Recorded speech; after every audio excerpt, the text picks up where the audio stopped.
Hi hello ಎಲ್ಲರಿಗೂ ನಮಸ್ಕಾರ. ಇವತ್ತು ನಾವು ಲ್ಯಾಂಡ್ ಲಾರ್ಡ್ ಮೂವಿ ಒಂದು ಟ್ರೈಲರ್ ಲಾಂಚ್ ಅಲ್ಲಿ ಇದೀವಿ. ಸಿಕ್ಕಾಪಟ್ಟೆ ಅಭಿಮಾನಿಗಳು ಬಂದಿದ್ದಾರೆ ಅಂತ ಹೇಳ್ಬೋದು. ದುನಿಯಾ ವಿಜಯ್ ಅವ್ರದ್ದು ಹಾರ್ಡ್ ಕೋರ್ ಫ್ಯಾನ್ಸ್ ಅಂತಾನೆ ಹೇಳ್ಬೋದು. ಬನ್ನಿ ನಮ್ಮ ಜೊತೆಗೆ ಈಗ ಅವರ ಅಭಿಮಾನಿಗಳಿದ್ದಾರೆ. ಅವ್ರು ಟ್ರೈಲರ್ ನೋಡಿದ್ದಾರೆ, ಹೇಗಿತ್ತು, ಹಾಗೆ ಮೂವಿ 23ಗೆ ರಿಲೀಸ್ ಆಗ್ತಿದೆ, ಎಷ್ಟು ವೇಟ್ ಮಾಡ್ತಿದ್ದಾರೆ ಅಂತ ಕೇಳ್ಕೊಂಬರೋಣ ಬನ್ನಿ. ಸರ್ ನಿಮ್ಮ ಹೆಸರು? ಸರ್ ಗುರೇಶ್ ಅಂತ. ಓಕೆ. ಮೊದಲಿಗೆ ಸ್ಯಾಂಡಲ್ವುಡ್ ಸಲಗ ದುನಿಯಾ ವಿಜಯ್ ಅಣ್ಣನ ಮುಂಚಿತವಾದ ಹುಟ್ಟುಹಬ್ಬದ ಶುಭಾಶಯಗಳನ್ನು ಮಾಲೂರು ತಂಡದಿಂದ ಕೋರ್ತಾ ಇದ್ದೀವಿ. ಅವರ ಹುಟ್ಟುಹಬ್ಬನ ಪ್ರತಿ ಸರಿ ಒಂಥರ ವಿಭಿನ್ನವಾಗಿ ವಿಶೇಷವಾಗಿ ಆಚರಣೆ ಮಾಡ್ಕೊಳ್ತಾರೆ ಅಭಿಮಾನಿಗಳಲ್ಲಿ. ನೀವು ನೋಡ್ತಾ ಇರ್ತೀರಾ, ಟ್ರೈಲರ್ ರಿಲೀಸ್ ಮಾಡಿಸೋದು, ಟೀಸರ್ ರಿಲೀಸ್ ಮಾಡಿಸೋದು, ಒಂಥರ ಅವ್ರ ಅಭಿಮಾನಿಗಳ ಕಡೆಯಿಂದಾನೇ ಮಾಡಿಸೋದು ಒಂಥರ ಖುಷಿ ಕೊಡುವಂಥ ವಿಚಾರ. ಅವ್ರ ಅಭಿಮಾನಿಗಳಿಗೆ ಶಕ್ತಿ ತುಂಬುವಂಥ ಕೆಲಸ ಅವ್ರು ಮಾಡ್ತಾ ಇರ್ತಾರೆ. ಮೊದಲಿಗೆ ಅವ್ರ ಚಿತ್ರ ಲ್ಯಾಂಡ್ ಲಾರ್ಡ್ ಸಿನಿಮಾ ಟ್ರೈಲರ್ ಕೂಡ ನೋಡಿದ್ದೀವಿ. ಟ್ರೈಲರ್ ತುಂಬ ಚೆನ್ನಾಗಿ ಬಂದಿದೆ. ಈ ನೆಲದ ಸೊಗಡನ್ನು ಚೆನ್ನಾಗಿ ತುಂಬ ತೋರಿಸಿದ್ದಾರೆ ಟ್ರೈಲರಲ್ಲಿ. ಸಿನಿಮಾ ಕಾಯ್ತಾ ಇದ್ದೀವಿ. ಸಿನಿಮಾ 23 ರಿಲೀಸ್ ಆಗ್ತಿದೆ. ಎಲ್ಲ ರೀತಿ ನಾವು ಕೂಡ ಸಿನಿಮಾಗೆ ಕಾದು ನೋಡ್ತಾ ಇದ್ದೀವಿ. ಸಿನಿಮಾ ರಿಲೀಸ್ ಆಗಿದೆ ಸರ್.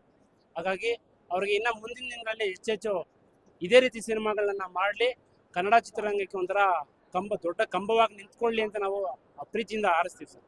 ಓಕೆ, ಈಗ ಸಲಗ ಬಂತು, ಅದು ಕೂಡ ಒಂದು ಬೇರೆ ಲೆವೆಲ್ ಅಲ್ಲಿ ಮೂವಿ ಮಾಡಿದ್ರು ಅಂತಾನೆ ಹೇಳ್ಬೋದು. ಡೈರೆಕ್ಷನ್ ಅಲ್ಲಿ ಭೀಮಾ ಬಂತು, ಅದು ಕೂಡ ಒಂದು ಎಕ್ಸ್ಟ್ರಾಡಿನರಿ ಅಂತಾನೆ ಹೇಳ್ಬೋದು. ಈಗ ಲ್ಯಾಂಡ್ ಆರ್ಡರ್ ಬರ್ತಿದೆ, ಯಾವ ತರ ಒಂದು ಎಕ್ಸ್ಪೆಕ್ಟೇಷನ್ ಇಟ್ಕೊಂಡಿದ್ದೀರಾ ಅಂತ? ಸರ್ ಹ್ಯಾಟ್ರಿಕ್ ಹಿಟ್ ಆಗುತ್ತೆ, ಅದರಲ್ಲಿ ಅನುಮಾನನೇ ಇಲ್ಲ. ಸಲಗ ಹಿಟ್ ಆಗಿದೆ, ನಿಮ್ಗೂ ಗೊತ್ತು. ಭೀಮಾ ಹಿಟ್ ಆಗಿದೆ, ನಿಮ್ಗೂ ಗೊತ್ತು. ಲ್ಯಾಂಡ್ ಲಾರ್ಡ್, ಸಲಗ ಮತ್ತೆ ಭೀಮಾ ಏನು, ಭೀಮಾದಲ್ಲಿ ಒಂದು ಕಥೆ ಏನಿದೆ, ಯಥೇಚ್ಛವಾಗಿ ಮಕ್ಕಳು ಈ ಗಾಂಜಾ ಸೇವನೆಗೆ ಅಡಿಕ್ಟ್ ಆಗಿರ್ತಾರೆ. ಆ ಕಥೆನ ಇಟ್ಕೊಂಡು ಸ್ವಲ್ಪ ಸಿನಿಮಾ ಆಧರಿಸಿ ಸಿನಿಮಾದಲ್ಲಿ ತೋರಿಸಿದ್ದಾರೆ. ಈ ರೀತಿ ಆಗ್ಬೇಡಿ, ಹಾಳಾಗ್ಬೇಡಿ ಯುವಕರು ಎಸ್ಪೆಷಲಿ ಅಂತ. ಅದೇ ರೀತಿ ಇದರಲ್ಲಿ ಕೂಡ ಲ್ಯಾಂಡ್ ಲಾರ್ಡ್ ಒಬ್ಬ ಹಳ್ಳಿ ರೈತನ ಮಗ ರೀತಿ ಸಿನಿಮಾ ಮಾಡ್ತಾ ಇರೋದು ಖುಷಿ ಕೊಡಂತ ವಿಚಾರ. ವಿಶೇಷವಾಗಿ ಕೋಲಾರ ಭಾಷೆನ ಬಳಸಿರೋದು ನಮ್ಗೆ ಖುಷಿ ಕೊಡಂತ ವಿಚಾರ. ಅದು ನಮ್ಗೆಲ್ಲ ಒಂದ್ ಕಡೆ ಸಿಕ್ಕಾಪಟ್ಟೆ ಜೋಶ್ ಕೊಡ್ತಿದೆ. ನಾವು ಕೋಲಾರ ಮೂಲದವರು ಆಗಿರೋದ್ರಿಂದ ಸಿನಿಮಾ ಇನ್ನು ಚೆನ್ನಾಗಿ ಓಡುತ್ತೆ ಅನ್ನೋ ಒಂದು ಕಾನ್ಫಿಡೆಂಟ್ ಅಲ್ಲಿ ಇದೆ. ಓಕೆ, ಈಗ ಬಾಸ್ ಮೂವಿ ಅಂದ ತಕ್ಷಣ ಅದ್ರಲ್ಲೂ ಒಂದು ಸತ್ಯ ಘಟನೆ ಇರುತ್ತೆ ಅಂತಾನೆ ಹೇಳ್ಬೋದು. ಅಂದ್ರೆ ಒಂದು ಆಧಾರಿತ ಒಂದು ಸ್ಟೋರಿ ತಗೊಂಡು ಮಾಡಿರ್ತಾರೆ.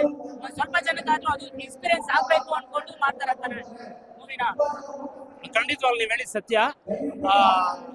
ಸತ್ಯ ಆಧರಿಸಿ ಸಿನಿಮಾನ ತಗೊಳ್ತಾರಲ್ಲ, ಅದರಲ್ಲಿ ಮೊದಲಿಗರು ಮತ್ತೆ ನಮ್ಮ ವಿಜಯಣ್ಣನ ಸಿನಿಮಾದಲ್ಲಿ ಎಲ್ಲರೂ ಕೂಡ ಸಿನಿಮಾ ಮಾಡ್ಬಿಡ್ತಾರೆ. ಯಾರು ಬೇಕೋ ಸಿನಿಮಾ ಮಾಡ್ಬೋದು. ಇವತ್ತು ಕಾಮಟ್ಟು ಟೆಕ್ನಾಲಜಿ ಇದೆ, ಆದ್ರೆ ಸತ್ಯನ ಆಧರಿಸಿ ಸಿನಿಮಾ ಮಾಡ್ಬೇಕಲ್ಲ, ಜನಕ್ಕೆ ನಾವು ತೋರಿಸ್ಬೇಕಲ್ವ. ಇವತ್ತು ಸಮಾಜದಲ್ಲಿ ಏನ್ ನಡೀತಿದೆ, ಹೆಂಗಿದೆ ಅನ್ನೋದನ್ನ ತೋರಿಸ್ಬೇಕಲ್ಲ. ಅವನ ಗಟ್ಟಿತನಕ್ಕೆ ನಾವು ಮೆಚ್ಚುಗೆ ಕೊಡ್ಲೇಬೇಕು ಸರ್, ದಯವಿಟ್ಟು ಖಂಡಿತ ಕೊಡ್ಲೇಬೇಕು. ಓಕೆ, ಈಗ ಬಾಸ್ನ ಎಷ್ಟು ವರ್ಷದಿಂದ ನೀವು ನೋಡ್ತಾ ಇದ್ರಿ ಅಂತ ಸರ್? ನಾನು 2006ರಲ್ಲಿ ದುನಿಯಾ ಸಿನಿಮಾ ಬಂತು. ನಾನು ಅವಾಗ ಪ್ರಥಮ PC ಓದ್ತಾ ಇದ್ದೆ. ಅವತ್ತಿಂದ ಇವತ್ತುವರೆಗೂ ಕೂಡ ಅವ್ರ ಅಭಿಮಾನಿಯಾಗಿನೇ ಇದ್ದೀನಿ. ತುಂಬಾ ಅವ್ರ ಸಿನಿಮಾಗಳಿಂದ ತುಂಬಾ ಕಲ್ತಿರೋದು ಕೂಡ ಇದೆ. ಪಾಠ ಕಲ್ತಿರೋದು ತುಂಬಾನೇ ಇದೆ. ಹಿಂಗೆಲ್ಲ ಇದ್ರ ಅಂದ್ರೆ ಸಿನಿಮಾ ಹೊರತುಪಡಿಸಿ ಅವರ ನಿಜ ಜೀವನದಲ್ಲಿ ಹೆಂಗಿದ್ರು, ಅವ್ರು ಯಾವ ರೀತಿ ಕಷ್ಟಪಟ್ಟ ಮೇಲೆ ಬಂದ್ರು, ಇವತ್ತು ಸಿಂಗಲ್ ಅವ್ರು ಯಾರ್ದು ಬ್ಯಾಕ್ ಗ್ರೌಂಡ್ ಇದೆ ಬೆಳೆದು ಬಂದಿರಂತ. ಇವತ್ತು ಅವ್ರನ್ನ ಎಷ್ಟೋ ಜನ ತುಳಿಬೇಕಂತ ಹೊರಟಿದ್ದಾರೆ, ಅವ್ರ ಕೈಲಿ ತುಳಿಯಕ್ಕಾಗಲ್ಲ. ಅದು ಒಂಟಿ ಸಲಗ ಆಗಲ್ಲ, ಟಚ್ ಮಾಡಕ್ ಕೂಡ ಆಗಲ್ಲ. ತೋಕೆನ್ ಟಚ್ ಮಾಡಿದ ಕಾಲಲ್ಲಿ ಹೇಗೆ ಒದಿಯಂತದ್ದು ಇವತ್ತು ಆ ಮಟ್ಟಿಗೆ ಬೆಳೆದಿದ್ದಾರೆ ವಿಜಯಣ್ಣ. ಹಂಗಾಗಿ ಅವ್ರು ಇನ್ನ ತುಂಬಾ ದೊಡ್ಡ ಮಟ್ಟಿಗೆ ಬೆಳೆದಿದ್ದಾರೆ ಸರ್, ಅದ್ರಲ್ಲಿ ಅನುಮಾನನೇ ಇಲ್ಲ. ಓಕೆ, ಇನ್ನೊಂದು ಏನಪ್ಪಾ ಅಂತಂದ್ರೆ ವಿಜಯ್ ಸರ್ದು ಒಂದು ದೊಡ್ಡ ಮನಸ್ಸು ಅಂತಾನೆ ಹೇಳ್ಬೋದು. ನಮ್ಮ ಕನ್ನಡ ಹುಡುಗರು ಆಗಿರ್ಬೋದು, ಲೋಕಲ್ ಹುಡುಗರಿಗೆ ಅತಿ ಹೆಚ್ಚು ಚಾನ್ಸ್ ಗಳನ್ನ ಕೊಟ್ಕೊಂಡು ಹೋಗ್ತಿದ್ದಾರೆ. ಅದ್ರ ಬಗ್ಗೆ ಏನಂತೀರಾ? ಹೌದು, ಈಗ ಸಲಗ ಮತ್ತೆ ಭೀಮಾದಲ್ಲಿ ಹೊಸ ಪ್ರತಿಭೆಗಳನ್ನ ಗುರುತಿಸಿ ಅವಕಾಶ ಕೊಡುವಂತದ್ದು ವಿಜಯಣ್ಣನ ಪಾಪ ಇದು ಏನಪ್ಪಾ. ಯಾಕಂದ್ರೆ ಅವ್ರ ಕಷ್ಟ ನೋಡಿ ಬಂದಿದ್ದಾರೆ.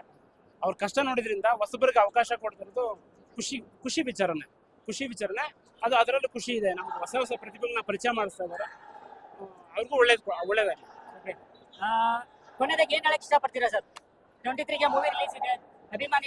ಅಭಿಮಾನಿಗಳಾಗಿ ಏನ್ ವಿಶ್ ಮಾಡಕ್ ಇಷ್ಟಪಡ್ತೀರಾ?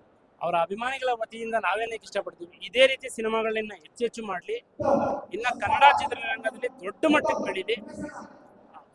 ಮಾತಾಡ್ಕೊಂತ ಇರ್ತಾರೆ. ಹಾಗಾಗಿ ಅವ್ರು ದೊಡ್ಡ ಮಟ್ಟಕ್ಕೆ ಬೆಳೆದು ಒಂಥರ ಎಲ್ಲರಿಗೂ ಸ್ಫೂರ್ತಿ ಆಗ್ಲಿ ಅಂತ ಹೇಳೋದಕ್ಕೆ ಇಷ್ಟಪಡ್ತೀವಿ. ಓಕೆ, ಇತ್ತೀಚಿನ ದಿನಗಳಲ್ಲಿ ಮೂವಿನ ಏನು ಲೀಕ್ ಮಾಡೋದಾಗಿರ್ಬೋದು, ಆ ತರ ಎಲ್ಲ ನಡೀತಿದೆ. ಅದ್ರ ಬಗ್ಗೆ ಏನಾದ್ರು ಹೇಳ್ತೀರಾ? ತುಂಬಾನೇ ಆಗ್ತಿದೆ ಸರ್. ಪೈರಸಿ ಅನ್ನೋದು ತುಂಬಾನೇ ಆಗ್ತಿದೆ.